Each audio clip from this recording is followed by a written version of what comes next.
Viewmasters, it's the podcast that we do. Viewmasters, talk about movies that we view. Viewmasters, my friend Eric and me, Joe. Viewmasters, hey, let's start the show. Hey, welcome to the Viewmasters, episode 333. 13 Fanboy. My name is Eric. My name is Joe. Hello, Joe. Hello, Eric. How are you? I'm doing all right. How are you? I'm also doing all right. Excellent. Having just watched the 6-hour epic, 13 Fanboy. It really should have been a miniseries.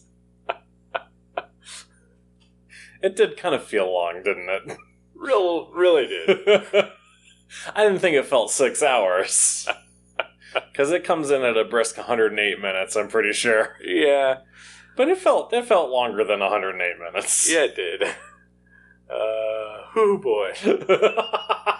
This movie stinks. You know what? No regrets. Alright. No regrets, if only for Corey Feldman's tour de force as skeevy film producer Mike Merriman. He's so good. Honestly, really did make it worth it. And also, of course, Kane Hodder's epic death scene. That was pretty amazing. Yeah. Best Jason ever. All there for the Kane heads.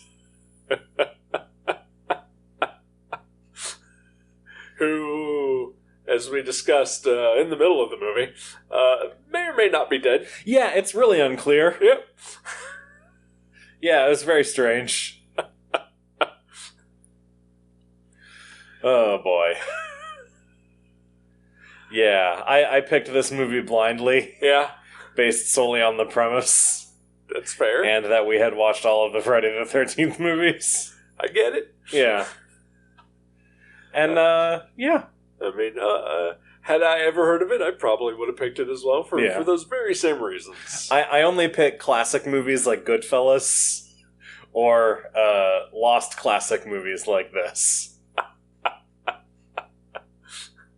There's no in between for me. Well, I mean, you say it's lost, but this was, as you mentioned, theatrically released. That's true. It was actually pretty easily found. Sort of. Sort of. Had a minor stumbling block. Yeah, I forgot that you and I have different Paramount Plus plans. Yep. So, sorry about that. It's alright. But again, it is on Tubi for free. Sure. With ads. Yeah. You had told me that it was on Paramount Plus, and that apparently Showtime was part of that, and when I went to click on it on my account, it is not. I have to subscribe to a different subscription plan. Yeah, different tier. Yeah. And then you pointed out that it was on Tubi, which we probably would have gone with, but then I had the brilliant idea of, let me check on Amazon. Sometimes they offer a free trial with certain paid subscription programs, and they did. It was a smart idea. Yeah. Because I don't know that I could have sat through this movie with ads. Yeah, that would have been rough. Though I don't know. I mean, with every single scene that faded out, there could have been just a built-in ad break right there. Maybe they did that on purpose. This is true. This movie does feel like it belongs at home on Tubi. Uh-huh. Yeah. Pretty sure this movie was cut together in iMovie. Which, good for them. Sure. It's a shame that I'm gonna slag on this movie, because God bless the filmmakers for just I guess probably just having fun. Yeah, absolutely. I mean, it's Deborah Voorhees is the director. Yep. From Friday the 13th, Part 5. Sure. Right, I think. I don't know. Yeah. Yeah, the only two people that I knew for sure were in Friday the 13th movies are Corey Feldman and Kane Hodder. Yep. I knew C.J. Graham was also Jason. Okay. In Part 6. Gotcha. Okay. Um, The best one. one of them, yeah. Yeah. And Corey Feldman, the second best one. Okay, so we need to talk about Corey Feldman. Okay. So everyone else in the movie lives in a universe where the Friday the 13th movies exist. Yep. Of which Corey Feldman was a cast member. And yet Corey Feldman is in this movie as not Corey Feldman. Right. What's that story? What's up with that? I bet that the in-universe Corey Feldman is probably in rehab or something like that. Oh yeah, that could be. Yeah. Or maybe this is the universe where Corey Haim is still alive and they're just palling around. Or in this universe, Corey Haim was in Friday the 13th, the final chapter, instead of Corey Feldman. It's possible. So Corey Feldman is free to do other projects. It's like, did you ever see Last Action Hero? I did not, but I know what you're talking about. Okay, yeah, in that, Arnold Schwarzenegger is not a person in his universe. Sylvester Stallone has all his roles. Right. So yeah, it could be that type of situation. I mean, now I'm imagining Lucas starring Corey Feldman. Sure. Which is interesting. Yeah. I mean, it's going to make the movies where they are both in very weird. Well, I mean, you just swap their roles. Oh, okay. All right. Yeah. It's fine. It works out. Okay. I can't imagine Corey Haim as one of the Frog Brothers in Lost Boys, though. I've never seen The Lost Boys. Yeah. Okay. You know what? No, I'm just going to say it. That movie sucks. Oh, wow, okay. This feels like a hot take. It is. Because everybody fucking loves that movie. And I've seen it at least twice, and I don't get the love for it. Okay. Other than it's just kind of cheesy, big sweaty gay Joel Schumacher stuff going on. Okay, so, all right. You know, and as a righteous defender of the Schumacher Batman films... And, you know, he's made some other good movies, too. Lost Boys isn't one of them. Gotcha. That's too bad. You know, just my opinion, and I'm in the very tiny minority. I'm glad that you could voice it, though, in a safe space. And I don't know if I should agree with you or not, because I haven't seen the movie. I mean, you know, form your own opinion. Maybe I will. You know? I've made it this far. Also that, you're not, I mean... Not missing much. It's vampires, right? Yeah. Yeah, okay. Kiefer Sutherland. Yeah. Doing some stuff. Okay. Yeah. Jason Patrick existing. Okay. I did not know he was in that. Yep. All right. Yeah, I'm good. All right. But yeah, so there aren't really characters in this movie. Except maybe for Deborah Voorhees' granddaughter, whose name I don't remember right now. Not Sydney. The character's name. Yes. Is Kelsey. Kelsey, that's right, thank Yes. you. Yeah. I kept wanting to call her Sydney. So much scream in this movie. This is... it's a weird-ass movie. Yeah. Which just rips off a whole bunch of other horror films. Yeah. Scream, I think, being the prime one, just due to the meta-ness of it. Right. And then, you know, obviously Friday the 13th. But there's even some Halloween in there. Mm-hmm. And I guess, like, towards the end, some of the torture porn type films. Yeah. Yeah. Snuffed out. Right. Oof.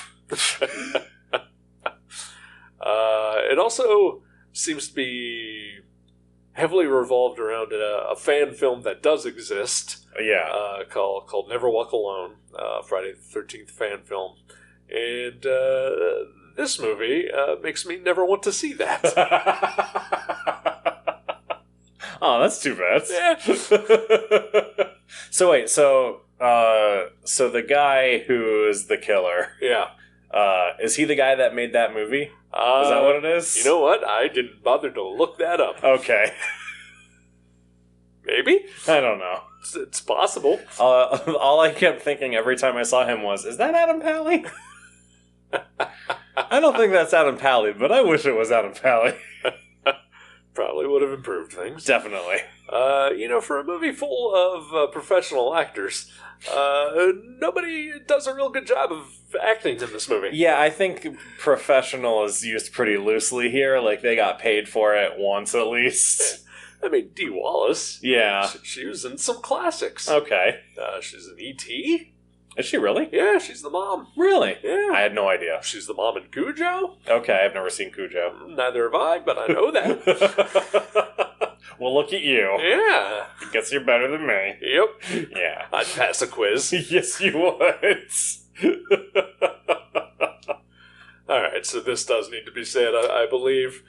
We watched all, however many Friday the 13th movies 25. Sure, yeah. Yeah. I don't remember a single one outside of like the two that really stand out. Yeah. And I definitely could not tell you, other than Corey Feldman, who starred in what. Yeah. and obviously Kane Hodder. Obviously. I can tell you Kane Hodder was in numerous of them. Right. Because he is the best Jason. The definitive Jason. Yes. Although, maybe not according to this movie. That's true, yeah. That was weird, too. When he's like, I've been waiting to fight you, Jason. Like, you already fought Jason! Yep. And fucking won. Unless that wasn't him, unless it was the other person who was the killer. Also, whose name I don't remember, who I guess was in a Friday the 13th movie? Yeah. I do remember her. She was Judy Aronson. Okay. And I think she was in Final Chapter, which is part 4. Yeah. The one with Corey Feldman. Right, yes. Is she his sister or whatever? No, I think she's just a victim. Oh, okay. I mean, I don't remember which victim she was. Yeah. But she was in that one. Okay. I know that much. They could have gotten Crispin Glover. Come on. Yeah. It's true. Kevin Bacon? Yeah. He'd have done this, right? I probably. Crispin Glover, definitely. I mean, if they would have paid him a little bit to fund his weird-ass art films... Uh-huh. Yeah. He'd have done it in a heartbeat. I did get sort of Crispin Glover vibes from Corey Feldman as Mike Merriman. I can see that. He's got kind of a George McFly thing going on. Exactly. With his jet black dyed hair. So good. So good. Just look those scenes up on YouTube. Maybe Corey Feldman's best work. You know what? I'm not inclined to disagree. Yeah, I mean, I like Corey Feldman. Sure. But this is great. Yeah. He's having fun. Yeah. He's a red herring. That's right, he is. Like, 3/4 of the characters in this movie. There are a lot of red herrings in this movie. Like the creepy and quickly forgotten janitor? Yes. Everybody just goes around calling Kelsey Dash, which is her character's name from a made-up horror movie franchise. Yep. Oh, yeah. That was confusing to me, too. I didn't know what was real and wasn't. Oh, my God. For a little while, I thought that she was actually related to Deborah Voorhees. And so I was like, it's really weird that her grandma or whatever is filming this nude scene that she's in. Why are they doing this? No, it wasn't fully nude. It wasn't, you're right. Yeah. But no, yeah, super weird. And yeah, she is just an actor. She's the only actress in this movie. Right. Yes. Yeah. She was good. She's fine. Yeah, I thought she did a fine job. Yeah. I mean, there's a lot of things going on in this movie that weren't good. But yeah, I don't think any of them were her fault. Definitely not.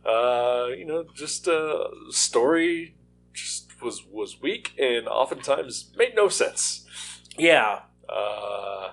Such as the reveal that apparently she's a cage fighter. Yeah. Like halfway through the movie. When was that revealed? I remember it being mentioned during the aforementioned shower scene. Okay. When her boyfriend sneaks up on her. Another red herring? Yes, exactly. played by Chris Hemsworth. No, it was Robbie Hemsworth. Just like a fourth generational cousin. Yeah. He did have generic boyfriends, like semi-attractive white man looks. And his name was Chris. Yes. Chris Evansworth. That's who it was. I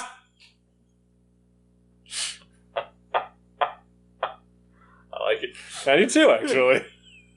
I'm gonna write that down. Oh man, yeah. I mean, like I said, when I said there's not really characters in this, like everyone is sort of like, unless you're, I guess, super obsessed with Friday the 13th actors and actresses. Yeah. I didn't know who anyone was. Me neither. They were all largely interchangeable in my mind. Yep. I mean, it was pretty much mostly a slew of middle-aged and older blonde women. Yeah. Yeah, basically. Who, like, I wouldn't have recognized them at the age that they were in those movies. Yeah. If you'd have said, well, she was in Friday the 13th 3. Yeah. No clue.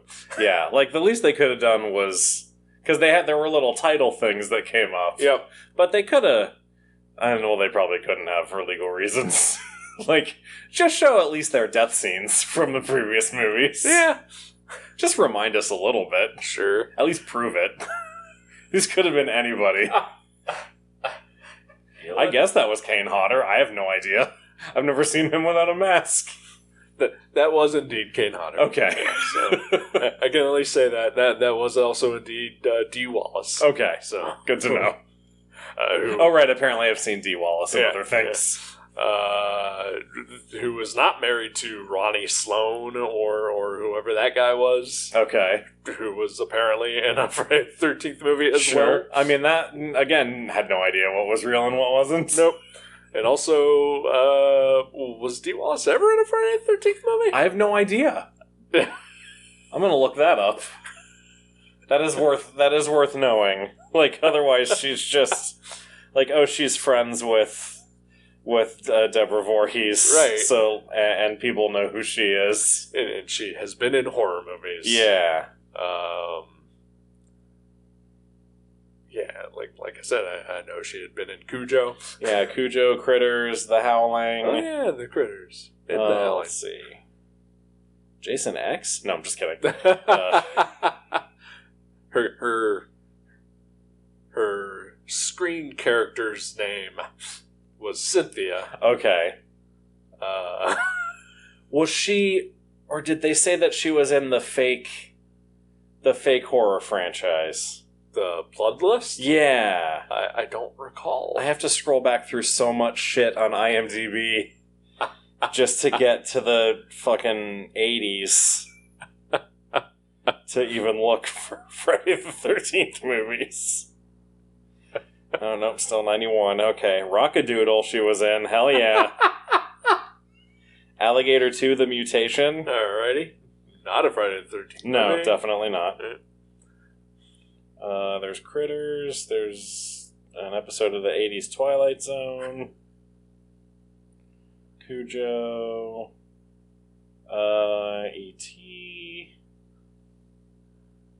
I mean, No Yeah. Friday the 13th. Alright, yeah. Yeah. Why is she in the movie? I don't know. What the fuck? This makes no sense. No, it does not. I mean, again, I didn't know what to believe. Like, if you told me that she was in a Friday the 13th movie, okay. I mean, I went into this pretty confident that she had not been in one. Yeah. And then, like, halfway through, I was like, well, maybe, was she in one? Because, again, I've forgotten a lot of this. Yeah. And unfortunately, a lot of the title cards, when they came up, were obscured by the closed captions. Yeah, sorry. So, no, that's not not accusing you of anything. Just saying it's a statement of fact, is a thing that happened. Yeah. So yeah, maybe she was supposedly in the Bloodlust series of movies. I guess, yeah. I mean, at least the Kelsey connection is that her grandmother was Deborah Voorhees. Yeah. You know? Yeah. Sister of Jason Voorhees. Yes. And also, she was a witness to the murder of her grandmother. Yeah. Yeah. Which... Don't think about the timeline too much. All right. I've thought about it already. Yep. All right. This movie does take place in the future. Like all Friday the 13th movies. The year is 2035. I mean, you know what? It wouldn't be a proper Friday the 13th riff if it didn't have a fucked up timeline. I was also disappointed that no one got thrown through a window at any point in this movie. They couldn't afford it. That's true. This movie was made for $2. I actually, like, during the opening credits when the executive producers were rolling and there were like 45 of them, I was like, was this a Kickstarter movie? Like, I thought maybe it was just a Kickstarted thing, and all of the people listed were people who pledged at a certain tier, but I couldn't find anything to indicate that it was. Yeah, I didn't see anything on the wiki for it anyway. Maybe it was Mike Merriweather or Merriman, whatever his name was, his $100,000. Maybe. Allows him to do whatever the hell he wants. Is he from Womp Romp Productions, or where is he from?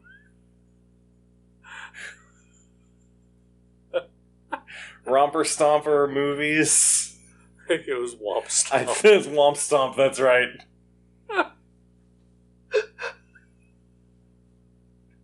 What's happening?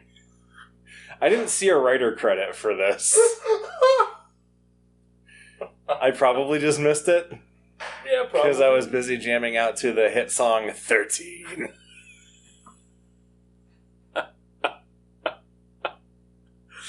I had a blast watching this. It was bad, but I had a great time. I am so glad you did. I enjoyed watching it with you. Yeah. Had I watched this on my own, oh yeah, I'd be miserable. Yeah, definitely. But having you there to react to it and us being able to talk about it certainly lightens the blow. Remember when Kelsey murders someone? Yep. It's a real Alec Baldwin situation there. That's rough. It's weird. My first thought was The Crow, but oh yeah.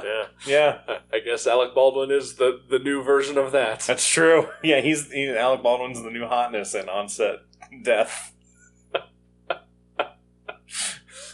Move over, John Landis. Yep. Oof. Sorry. It's fine. See, I feel that scene is where, like, just before that they first mentioned that she's a cage fighter. Yeah. But at least maybe that's where I paid attention to it, I maybe. guess. I don't That know. could be, yeah. Yeah, I don't know. Oof. And, I mean... So she didn't know that it was a real knife, and she just plunges it right into the other actress's chest, Yeah. Killing her instantly. Yeah. But I have to imagine if it was a fake knife, and it was a big ass knife. Yeah. It's gotta hurt if you just plunging it right into someone's chest. Probably. So that didn't feel safe either. Yeah. Or is it one of those that, like a toy knife that, like, pushes up into the handle when it goes in? I mean, again, it looked real big. Yeah. And it didn't seem like it was going to be that type of knife. Yeah. I don't know. Okay. There are a lot of red flags in that scene. Yeah. Like, she probably would have noticed that the weight was off. Right. Between a prop and a real one. Though I don't know how prop knives are made. Maybe they make them with weights. It is previously established that she has no ability to tell the difference between a real knife and a fake knife. Oh, right. Oh, my God.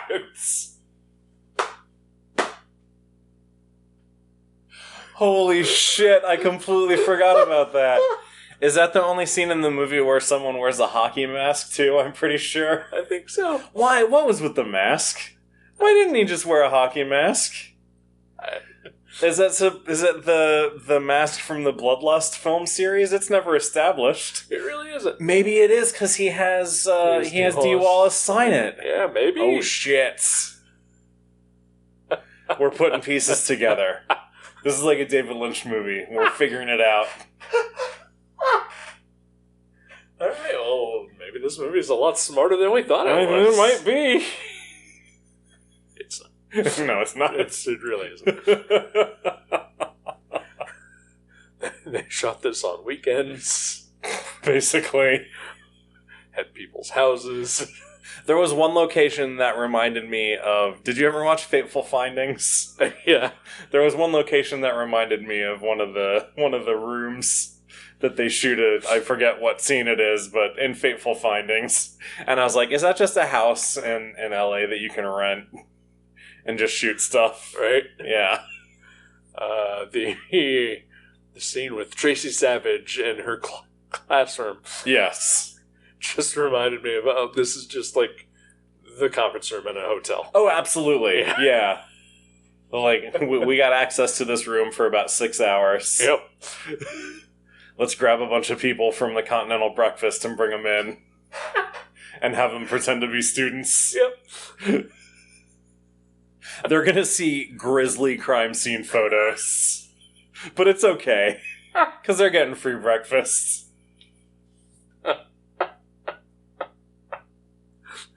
This movie is so weird. Oh, I loved it.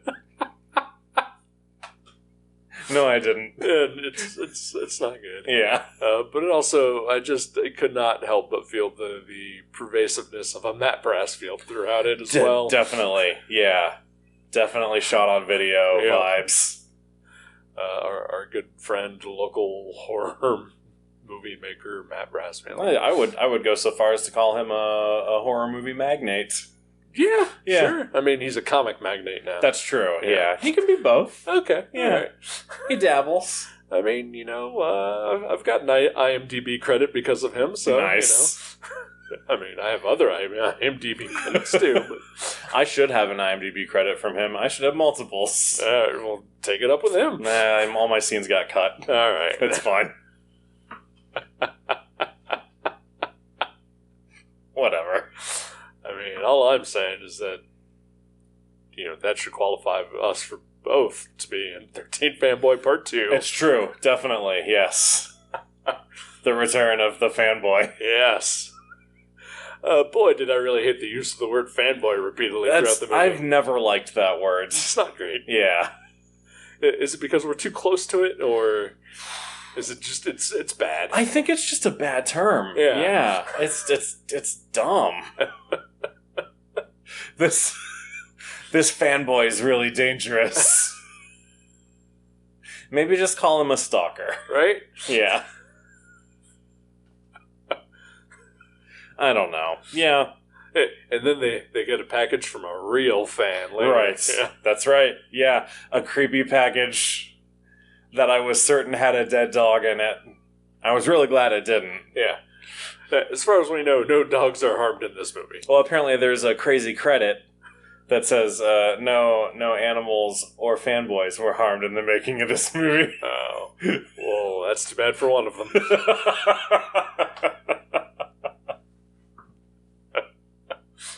Oh, man. Maybe is fanboy a more prevalent term in the horror community, maybe? I don't know. I mean, because I do feel like... I mean, I heard it first, obviously, in comics. Yeah, me too. So, and obviously there's the Sergio Aragonés comic called Fanboy. Exactly. So I don't know. It's been a while since I've been to a horror convention, so I'm not sure. Yeah. Which I honestly, for a while, I thought a lot of this movie was just going to take place at the horror convention. I did too, which is interesting because we are coming off of a weekend with 2 conventions. Yep. Not horror conventions, comic conventions, but I was like, oh, that's an interesting right? sort of synergy. Yeah, I almost would have been interesting if it had just been set at the convention. Right? I mean, maybe even better? Yeah. I mean, you could at least get probably a lot more cameos from other non-Friday the 13th franchises in there. Yeah. And possibly not even have to make up a franchise. Right. No, we still need the, what was it? Bloodlust? Bloodlust. No, yeah, that's key. That's justification for the mask. The only reason that's there. Which, I mean, I guess, you know, are we stupid, or do they just not spell it out enough that that's what that is? I think they just didn't spell it out, honestly. Right. No, I had no idea. Because even then, like, when we see them filming a scene from Bloodlust, it's an action scene. Yeah, but no one's wearing a mask. Right, yeah. It's between two women, and one of them gets killed, as we mentioned earlier. Yeah. But yeah, and they never mention anything about a killer throughout them. They just mention Kelsey's a cage fighter. Yeah. And that has nude scenes. Right. I mean, that's, you know, it's classic. Yeah. That's classic horror. And also, so this movie was released in 2022. I don't know when it was filmed, but clearly well past the Me Too resurgence. Resurgence? Yeah, it's the movement. Movement, yeah. Corey Feldman's character would not be allowed to exist on that set. Absolutely not. Yeah. Though maybe in this alternate reality, Me Too never took place. Oh, that is true. Yeah. We forgot about the Haim factor. It's true. Here we are in the Haimiverse. Oh, R.I.P. to a real one. Yeah. Rest in power, King. Yep. Seriously, I've got nothing against Corey Haim. No, I don't either. I really like him. Yeah. I like him in the things that I've seen him in. Same. Yeah. I like Corey Feldman too. Me too. He's troubled. He needs help. Yeah. But also let him have his fun like he did in this movie. He's fucking great in this movie. Yeah. Loved it. Oh boy. Yeah. I don't know. I guess this is for super duper diehard fans of Friday the 13th. Yeah, this movie is only for people who would get 100% on the murder quiz at the end. Which I got maybe 2 of those questions right. I know I got 1. Yeah. I think that was it. Yep. Because it's all about ipsy-dipsy bullshit trivia. That, right. Like, if you know the answers to that, you may need to reevaluate decisions you made in your life. I mean, never ask me what Clark Kent's address in Smallville was when he and the family lived in town. But otherwise, yeah, I agree with you. I feel like there was a similar bit of trivia you had about Bart Allen's address. Yeah, it's the same address. Oh, okay, all right. Yeah, that's the only reason I know it. Is that Mark Waid clearly lifted it from old Superboy comics.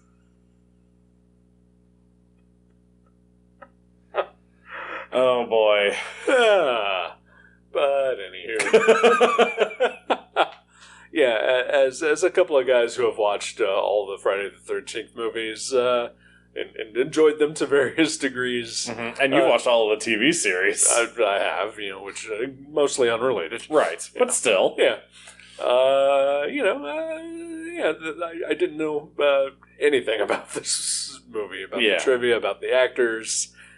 Like I vaguely kind of remembered at least the name Lar Park Lincoln. Yeah. Just because it's an unusual name. Mm-hmm. If you showed me a picture of what she looked like when she made her movie, okay, sure. Yeah. Exactly. I guess her 40 years later kind of looks the same. Thank you for listening to The Viewmasters. You can subscribe to the show directly at our website, view.guttertrash.net, or on iTunes or wherever you get your podcasts. Visit our website at view.guttertrash.net for information about our Twitter and Instagram. Once again, thank you for listening to the Viewmasters. We'll see you next time. What's making you happy this week, sir? That you know Superboy's address.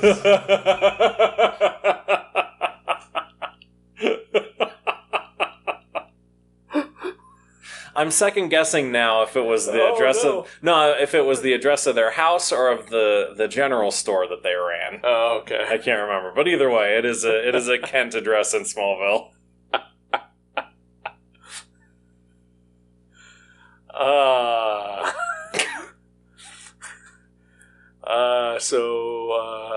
Yeah, I did a convention this weekend, and I'd like to say that's what made me happy, but it didn't. Aww.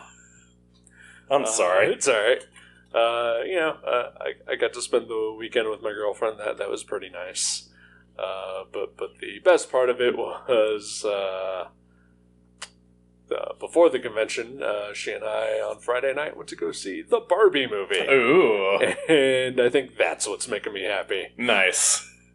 I felt like, other than Into the Across the Spider-Verse, it was the one movie that I was most excited for coming out this summer.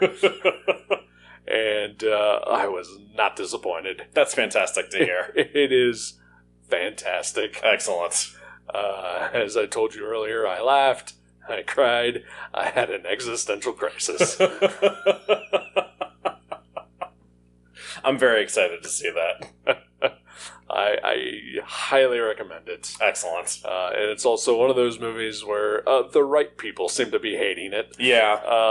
And based on that alone, is just should be enough recommendation. Yeah, I've seen some fun photoshops of quotes from like 1-star reviews. Yep.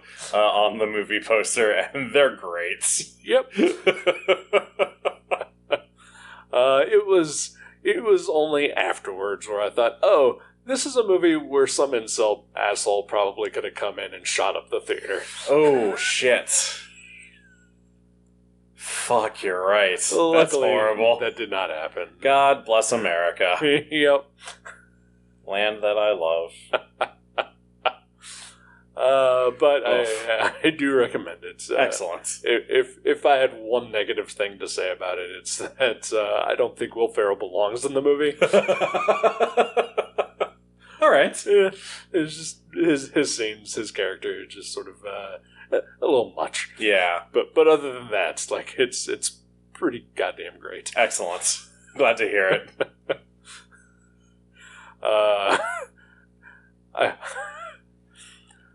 So we drove to the theater and got caught in a traffic jam on the way there, just because it was like rush hour traffic. Yeah. On the highway, and so my girlfriend, loved Barbie when she was little.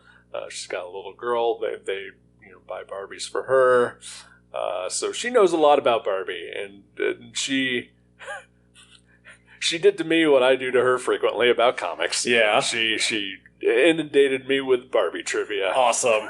Love that. To the point where I was looking up figures on eBay. Because there was one she mentioned, and she said, if I could find one now, I would buy it instantly. And I found one on eBay for like $300. Oh, Jesus. She did not buy that instantly. Yeah. But then, within 5 minutes of the movie, it is shown on screen, and she punched me hard. But all her little bit of trivia that she threw at me on the car ride to the movie, kind of paid off. Oh, wow, okay. Helped me get a lot of in-jokes in that movie. Nice. I probably would have enjoyed it otherwise, but just a nice little bit of rounding out of the edges on it. Nice. So I know there's an episode of the show on Netflix, The Toys That Made Us. Yeah. That's about Barbie. Mm-hmm. Would you recommend watching that before I go see the movie? Whew, I don't... I have seen it, but it has been a while. Okay. I don't think it's necessary. Okay. Yeah. Okay. Just curious. Yeah, they cover the basics. Okay, guys. Yeah. Okay.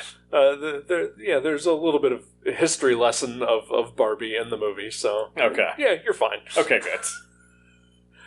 maybe a good after-movie treat. Oh, that's a good idea. Yeah. Yeah.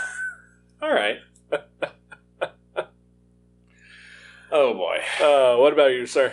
Well, I also virtually attended a comic convention this weekend. I managed the Beats coverage of San Diego Comic-Con from Ohio. And so I know, crazy, right? So I vicariously experienced Comic-Con through like 15 other people. Nice. It was awesome. Honestly, it was great. I had a really good time. I mean, other than the potential to search for comics at vendors, I'd guess. Yeah. And possibly meet a creator or two. That'd probably be the way I'd want to do it. It was pretty great. Yeah. Yeah. I know. I was telling you before we started recording that I thought about, maybe just going out there and still managing from afar, just so that I can see people. Sure. But yeah, it was. But have them come to you. But have them come to me, exactly. Yeah. Yeah. No, it was awesome. I really enjoyed it. I really enjoyed not going to Comic-Con. Now, you have actually been there before, though. I have actually been there a couple times, yes. Yeah. Well, what's that like? It's nuts. It's exhausting. I feel like I'm behind the whole time that I'm there and the week after. But also it's so fun. There's just so much to see and so much to do, and I know I didn't see everything the last time I was there, which was, I think, 2019. Okay. Was the last time I went. So yeah, it's overwhelming, but it's amazing. Did you go with Jeremy one year? I did in 2009. Okay. Yeah. Right. So I've joked I go every 10 years. So it's the only 2 times I've been. All right. 2029. Let's make a plan of it. Okay. No, you would hate it. There's so many people. I would. It's horrible. I would absolutely hate it. So conversely, as I said, I attended a con here in Ohio. Right. This past weekend, and it was dinky. Yeah. And slow and small and pretty ill-attended, and still I was overwhelmed. And it is, I believe, taken me to today to sort of recover from it. Yeah. It's just a 2-day show. I get it. That's a lot. Yeah. That I believe closed early both days. Yeah, closed at 5 on Saturday and 4 on Sunday. Yep. Oof. Yeah, I was a little sorry that I missed that, but also I was sort of worn out at that point. I get it. Yeah, you had bigger things to do. I did. Better things to do. And honestly, you missed nothing. Okay. You'd have missed seeing 3 or 4 of your friends sitting at tables by themselves quietly. I mean, I do love that. I do love feeling like I'm interrupting my friends when they're in the middle of something. None of us were in the middle of anything. Okay, good. Yeah, I visited our buddies at Mavericks, and each time there was no customers there. Oh, God damn it. I walked past our friend Juliet at her table and just sitting there. Jeez. With her double table. Yeah. Just nothing happening. That's rough. Yep. Oh, boy. Do you have a movie in mind for next week? I do. What you got? Okay. Okay. I gotta ask you a question first. Okay. If I'm recalling correctly, you have, I believe, told me you have never seen a James Bond movie. I have seen a few. Okay, all right. I've seen a few, just sort of sporadic here and there. Okay. I've seen, I think, Dr. No. Okay. And I've seen a few of I know I've seen GoldenEye. Okay. And then a couple of the Daniel Craig ones. Okay. But most of them I have not seen. All right. I mean, there are a lot. There's so many. Well, I am currently sort of making my way through them chronologically. Nice. And I am upon a movie that I would like to pick. Okay. It's an outlier. Okay. It is On Her Majesty's Secret Service. Nice. Which is the single James Bond film that stars George Lazenby. Right. Between two Connery films. Between two Seans? Between two Seans.